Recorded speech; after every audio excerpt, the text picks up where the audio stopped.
চাই, বাংলাদেশে ভারতীয় কোন পণ্য আমদানি করতে দেওয়া হবে না।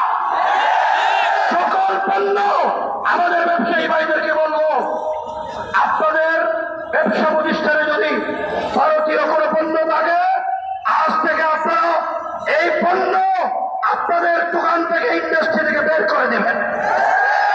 আমরা এই পণ্য জায়গায় পাবো, তাদেরকে ভারতীয় ফসল হিসেবে আখ্যায়িত করবো।